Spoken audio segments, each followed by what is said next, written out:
صلى الله على محمد صلى الله عليه وسلم صلى الله على محمد صلى الله عليه صلى وسلم الله على محمد صلى الله عليه وسلم صلى الله على محمد صلى الله عليه وسلم صلى الله على محمد صلى الله عليه. Assalamualaikum.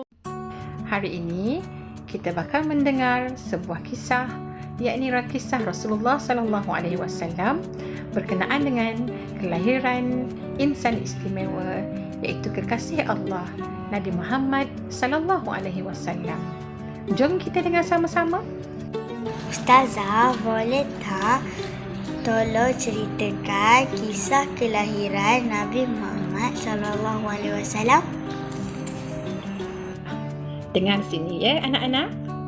Nabi Muhammad sallallahu alaihi wasallam dilahirkan pada hari Isnin 12 Rabiul Awal di tahun Gajah.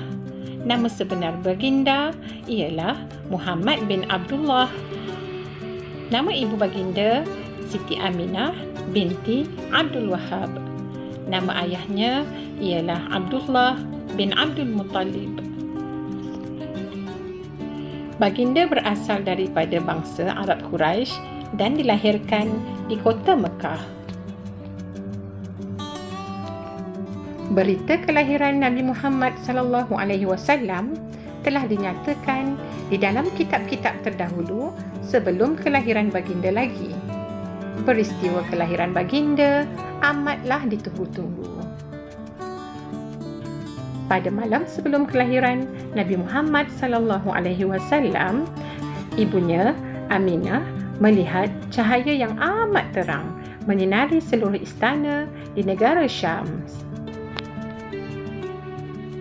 Nabi Muhammad sallallahu alaihi wasallam dilahirkan daripada keturunan yang amat dihormati di Mekah kerana mereka merupakan golongan pemimpin dan bangsawan.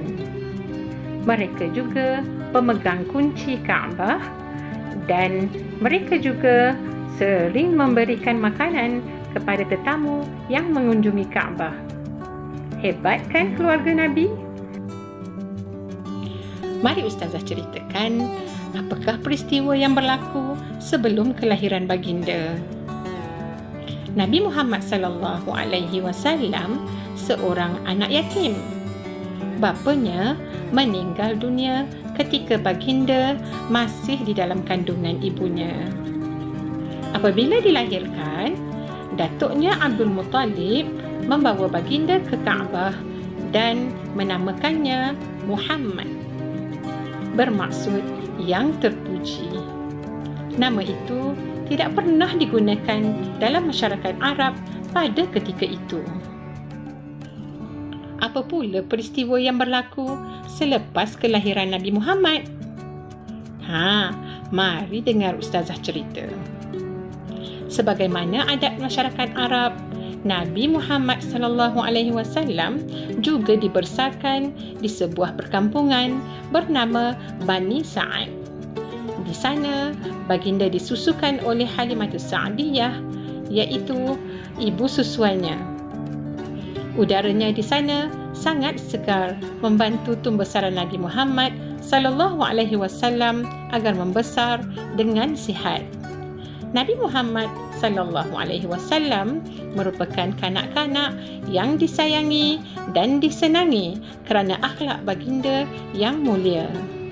Keberkatan juga telah melimpahi kehidupan penduduk kampung sejak kedatangan Nabi Muhammad sallallahu alaihi wasallam. Apa yang berlaku? Semua tanam-tanaman menjadi subur dan semua haiwan-haiwan ternakan juga membiak dengan baiknya. Demikianlah serba sedikit sirah kelahiran Nabi Muhammad sallallahu alaihi wasallam. Semoga kita mengambil iktibar dan pedoman buat kehidupan kita semua. Sekian dulu buat hari ini. Jumpa lagi. Assalamualaikum. Ma'assalamah wa ilal liqa'.